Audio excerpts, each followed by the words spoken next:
Good morning, everyone.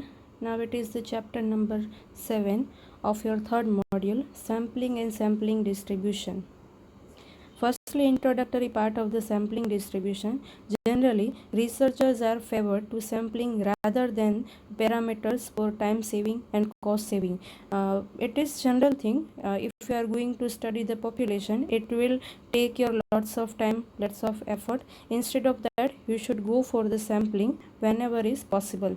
Often, a sample provides a reasonable means for gathering such useful decision-making information. Moreover, they are saying that when you are using the sampling, it will be helpful to you to take the decisions that might be otherwise unattainable or unaffordable. If you are going to take the decision from the whole population, then it may be very much costly, it may be unaffordable for you. Sometimes it is just impossible to take the decision from the population. So sampling is a very good technique whenever it is possible to take the decision from the basis of the samples. Now, definition of the sampling: drawing some proportion of sample into the population which represents the general characteristics of the population, which is called the sampling. Please note down over here the basic concept for the sampling. Whatever proportion you are taking from the whole population, but you have to remember that thing, it should represent the general characteristics of the population. मतलब તમે જે કંઈ પણ sampling derive કરો છો, sample derive કરો છો તમારા પોપ્યુલેશનમાંથી, એ તમારા જે કંઈ કેરેક્ટરિસ્ટિક શો કરે છે એ પોપ્યુલેશન સાથે મેચ કરતા હોવા જોઈએ. ઇટ મીન્સ જ્યારે પણ સે ફોર ધ એક્ઝામ્પલ તમને કોઈ ઇલનેસ ક્રિએટ થઈ છે, તમને ડૉક્ટર તમારું બ્લડ સેમ્પલ લે છે, તો એ ખાલી 2 ડ્રોપ લેશે બ્લડ, એના ઉપરથી જે કંઈ પણ ડિસિઝન આપશે એ તમારા આખા બોડીને રિપ્રેઝન્ટ કરતું હશે, રાઈટ. જો તમારા બ્લડ ડ્રોપમાં કંઈ ઇલનેસ નથી દેખાતી યા દેખાય છે, તો એ જ વસ્તુ તમારા બોડીમાં પણ અવેલેબલ હશે. જો ઇલનેસ બ્લડ ડ્રોપમાં હશે તો એ તમારા હોલ બોડીને પણ મેચ થતું હશે results. Now, reasons for the sampling. Why you should go for the sampling? The sample can save the money. Definitely જો તમે પોપ્યુલેશનનું એનાલિસિસ કરવા જાત અથવા તો એના ઉપરથી ડિસિઝન આપવા જાત તો તમારો કોસ્ટ વધારે વધી જાત, મની વધારે થાત, એના બદલે સેમ્પલિંગમાં તમારે એ સેવિંગ થશે. Sample can save the time also, effort also. It broadens the scope of the study, right? It will be helpful to take the decision, it will helpful to take the further analysis, right? It will broaden your study. If accessing the population is impossible, the sample is the only option. As I give you the example, જો તમને કોઈ illness છે તો doctor તમારું આખું blood ના નીકાળી શકે, રાઈટ. એ ટાઈમે કમ્પલસરી થઈ જશે કે તમારા સેમ્પલ પરથી ડિસિઝન લે. Reasons for taking the census. Census मतलब population. Sometimes population is must, right? ઘણીવાર અમુક કેસો એવા હશે કે જ્યાં તમારે પોપ્યુલેશનનું એનાલિસિસ કમ્પલસરી થઈ જશે. Providing there is adequate time and money available to conduct such census. Whenever you are having lots of time, lots of money to take the study, you have to go for the population instead of the sampling. To eliminate the possibility that by chance randomly selected sample may not be representative of the population. Whenever it is you are having a fear that whatever sample you are deriving, it does not match with your final population, its characteristic is not correlate with the final population, then you compulsorily have to go for the population study. Now there is one definition: frame. Sample is taken from the list, map, dictionary or other sources. Means તમે sample ક્યાંથી લઈ શકો, એના માટે કોઈ list બનાવી શકાય, મેપમાંથી લઈ શકાય, ડિક્શનરીમાંથી તમે એને આલ્ફાબેટિકલી ઓર્ડર આપી અને સેમ્પલ કરી શકો, યા તો પછી other resources use to represent the population. This list map or dictionary is called the frame. Types of the sampling, right? Now you have to go for detailed learning for the types of the sampling. So first type is the random sampling. Random sampling occurs when each unit of the population have the same probability of being selected for the sample randomly, right? તમે એના માટે કોઈ પેલા parameter નથી decide કરતા, randomly દરેક જેટલા પણ એમાં પોઈન્ટ્સ હશે, જેટલા પણ યુનિટ હશે, એ બધાની સેમ પ્રોબેબિલિટી હશે કે એ લોકો સિલેક્ટ થઈ શકે. સે ફોર ધ એક્ઝામ્પલ, મારે એમસીએના ક્લાસમાંથી ચેક કરવું હોય કે ભાઈ તમને ઓનલાઈન સ્ટડી ફિઝિબલ થાય છે કે નહીં, તો ટોટલ સ્ટુડન્ટ પેપરમાંથી હું રેન્ડમલી 5 સ્ટુડન્ટને કોઈ જનરલ ક્વેશ્ચન્સ કરું આગળના વિડીયોઝમાંથી, then it is my random sampling. મેં એમાં કંઈ બાયફર્ગેટ નથી કર્યું કે ભાઈ જેના રેન્ક આવતા હોય એ લોકો સિલેક્ટ થશે, યા જે લોકો મેક્સિમમ પ્રેઝન્ટ રહી છે, યા મેક્સિમમ જે લોકો વ્યૂ કરે છે વિડીયોઝને, એવા કોઈ પેરામીટર મેં સિલેક્ટ નથી કર્યા. જસ્ટ જે કંઈ પણ સ્ટુડન્ટ્સ છે એમાંથી હું રેન્ડમલી 5 સ્ટુડન્ટને સિલેક્ટ કરું છું, તો that will be my random sampling. Techniques of the random sampling further એના 4 સબ ટાઈપ્સ છે રેન્ડમ સેમ્પલિંગના: simple random sampling, stratified random sampling, systematic sampling and cluster sampling. Right, and same with the other જે એનો type છે it is non random sampling. Non random sampling is the sampling that is not the random. એના માટે કંઈક basis હશે, right. Techniques for the non random sampling or the convenience sampling, judgement sampling, quota sampling and snowball sampling. Now one by one we are going to learn each and every detail about the random sampling techniques. First method, simple random sampling. In simple random sampling every unit of the population is numbered. Simple random sampling માં શું થશે, તમારે એમને નંબર્ડ આપવાના છે. જેટલા પણ unit તમારા ટોટલ પોપ્યુલેશનમાં બિલોંગ કરે છે એ બધાને. A table of the random number or random number generator is used to select an unit from the population for the sample.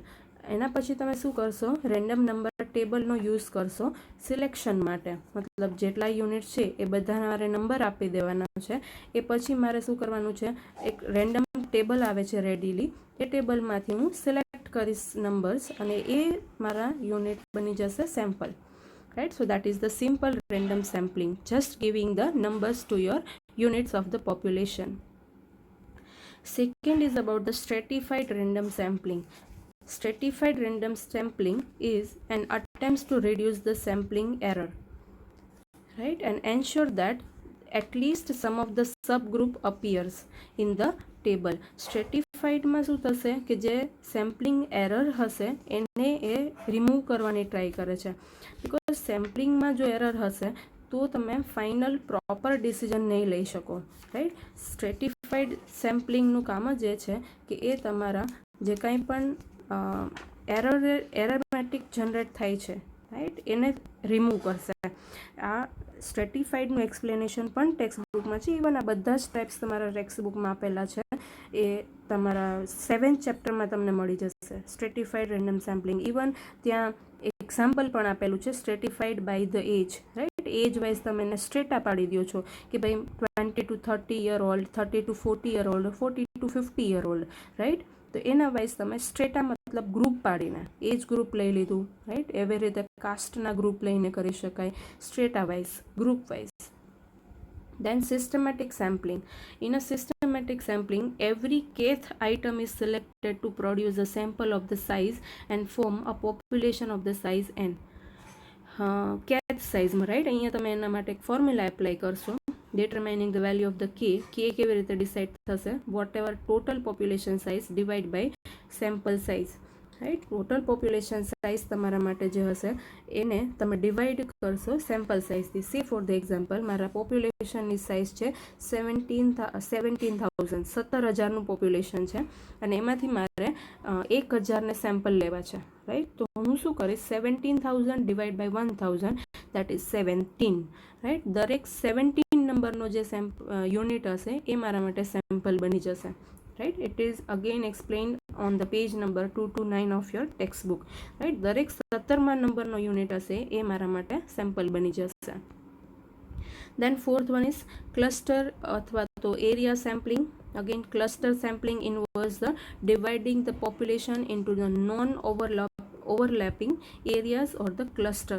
Again cluster મતલબ જિયોગ્રાફિકલી તમે એમને જે ડિવાઈડ કરી નાખો, રાઈટ. મારે ગુજરાતનું એનાલિસિસ કરવું હોય તો હું સિટી વાઇઝ અને ડિવાઈડ કરી નાખીશ જિયોગ્રાફિક વાઇઝ, અને એમાંથી જેટલા પણ સી સેન્ટર્ડ એરિયા હશે, દરિયાકાંઠાના જેટલા પણ સ્થળો હશે એના હું સેમ્પલ તરીકે લઈ લઈશ. That is my cluster sampling.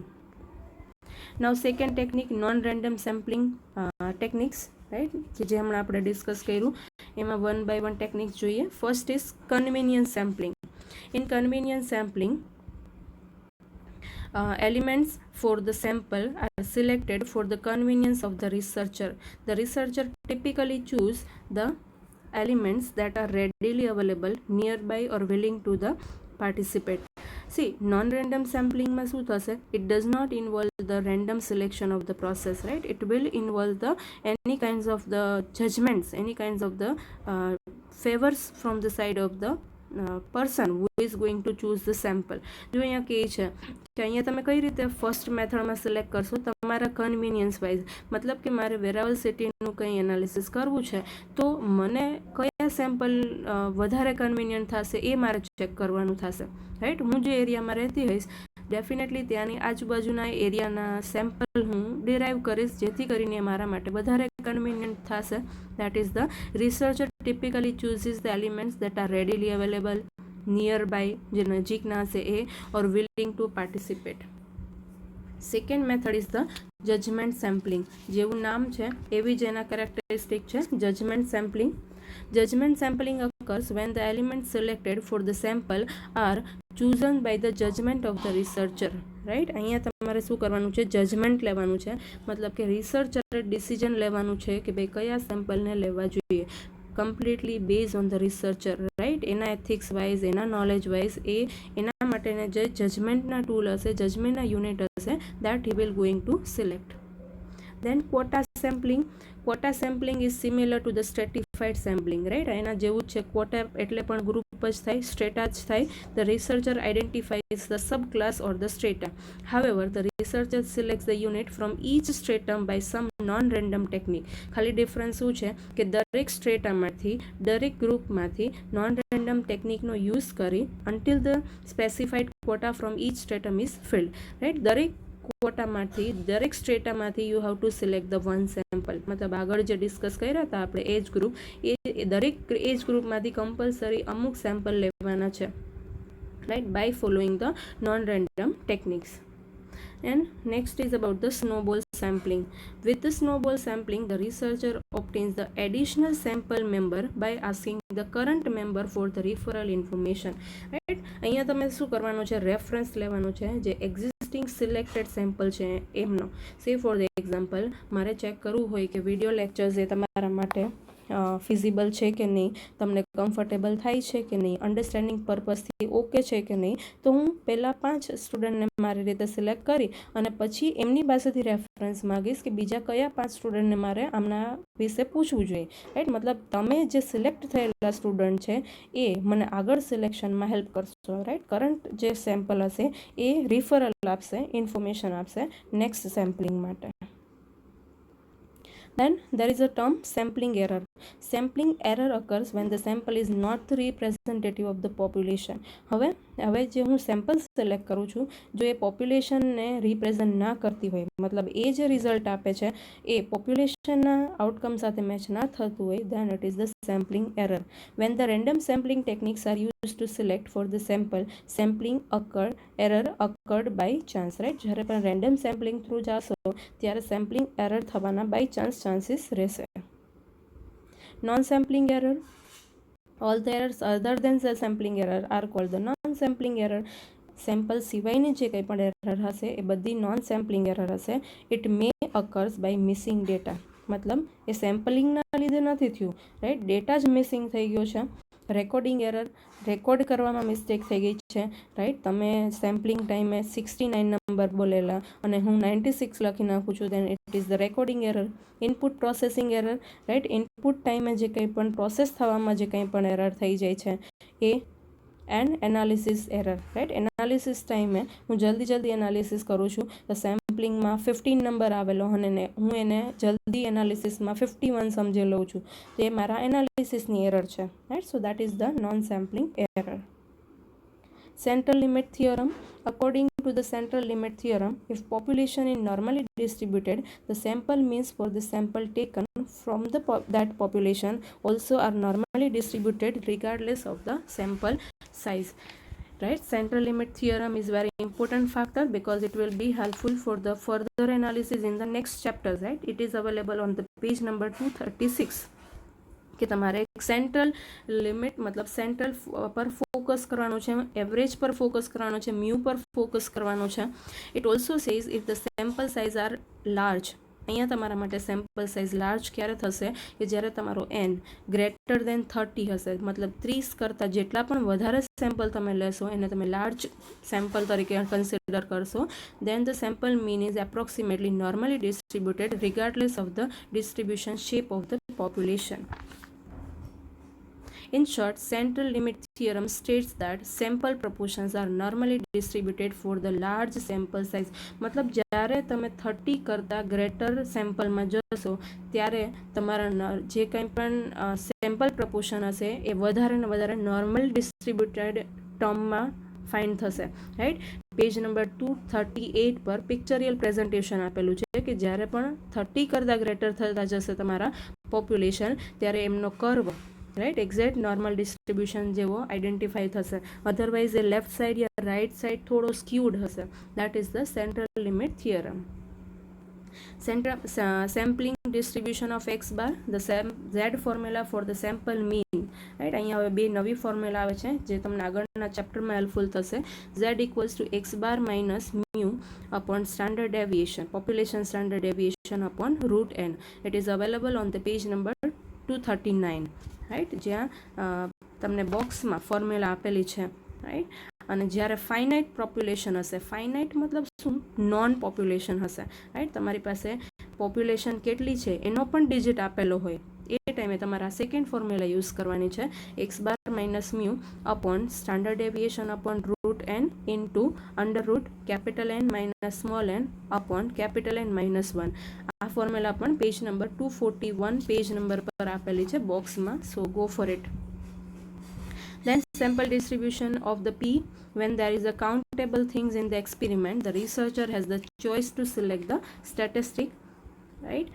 However, then when it does done, researcher often selects to take the proportion. Then central limit theorem, CLT, central limit theorem tells p is used when n into p is greater than 5. જ્યારે n અને p નો answer 5 કરતાં greater હશે and n into q is also greater than 5, right. આ બધી વસ્તુઓ તમને page number 244 પર આપેલી છે, right. p will means probability of success, q મતલબ 1 minus p. સો એ ટાઈમે ફોર્મ્યુલા શું થશે, પી કેપ, અહીંયા કેપ મિસિંગ છે, ટેક્સ્ટ બુકમાં અવેલેબલ છે. P cap equals to X upon n. x is the number of items in the sample that have the characteristic and n is the number of item in the sample. z formula શું થશે પી cap માટે, so p cap minus p upon p into q upon n, રૂટમાં p into q upon n. Page number 244 પર બોક્સમાં formula available છે, right. P cap is your sample proportion, p cap તમારો sample proportion થશે, p is your population proportion, right, and q will be 1 minus p. So that's it for this theoretical portion.